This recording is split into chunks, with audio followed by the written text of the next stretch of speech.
Baik, selamat datang di mata kuliah farmakologi. Hari ini kita akan membahas mengenai reseptor sebagai target aksi obat. Eh, Video ini akan melanjutkan dari pertemuan minggu lalu yang kita sudah membahas mengenai nasi obat di dalam tubuh. Pada kuliah ini, harapannya setelah mendapatkan kuliah, peserta mampu menyebutkan 4 macam target dari aksi obat. Kemudian yang kedua, nanti harapannya peserta atau mahasiswa mampu menjelaskan ikatan obat dengan reseptor. Kemudian yang terakhir, nanti kita akan belajar mengenai tipe-tipe reseptor, sehingga diharapkan nanti mahasiswa dapat menyebutkan 4 macam tipe-tipe reseptor seperti itu. Dan materi sebelumnya kita sudah membahas mengenai nasib obat di dalam tubuh, di mana obat ketika kita konsumsi di dalam tubuh akan mengalami beberapa hal atau beberapa rute. Yang pertama, obat akan mengalami absorpsi, kemudian obat akan didistribusikan ke dalam tubuh, ke seluruh tubuh, lalu obat akan dimetabolisme dan akhirnya akan dikeluarkan atau diekskresikan ke dalam keluar tubuh. Lalu apa yang terjadi pada obat ketika dia didistribusikan di dalam tubuh, maka obat tersebut akan beraksi, akan menemukan target aksinya. Dan di dalam tubuh kita ada beberapa target dari aksi obat tersebut. Secara umum ada 4 jenis atau 4 macam target aksi dari suatu obat. Yang keempat, kita mulai dari nomor 4 dulu, disebut sebagai transporter atau bisa kita bilang ini adalah sebagai protein pembawa. Nah, transporter ini merupakan target aksi dari obat-obat sistem saraf. Jadi banyak obat-obat yang bekerja pada sistem saraf, bekerja pada target transporter ini. Kemudian yang ketiga, target aksi obat bisa berupa kanal ion.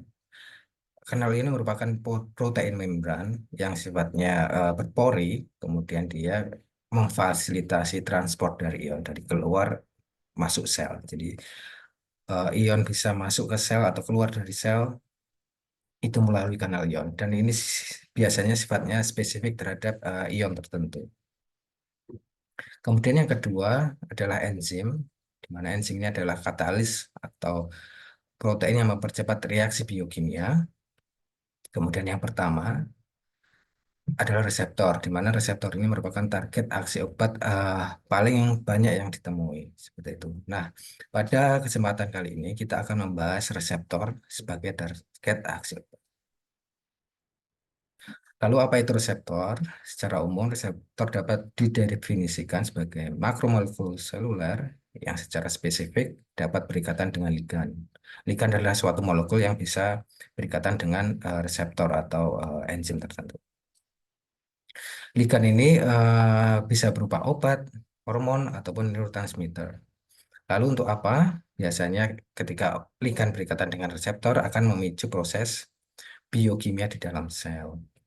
Kemudian kita memiliki ilustrasi atau gambar seperti ini. Jadi ketika kita bayangkan obat sudah memasuki atau terabsorpsi dan didistribusikan di dalam tubuh, maka molekul obat akan mencari atau bertemu dengan target aksinya. Dalam hal ini adalah reseptor. Kemudian apa yang terjadi? Obat akan berikatan dengan reseptor tersebut, kemudian akan memberikan sinyal. Jadi ikatan obat dengan reseptor ini akan memberikan sinyal ke dalam sel. Lalu sinyal itu untuk apa? Sinyal ini akan memberikan output berupa efek biologis. Jadi misalkan seseorang atau pasien asma, kemudian dia mengkonsumsi obat asma, maka ikatan obat asma dengan reseptornya akan memberikan sinyal ke dalam sel-sel, kemudian akan memberikan efek berupa pelebaran saluran pernafasan seperti itu. Nah,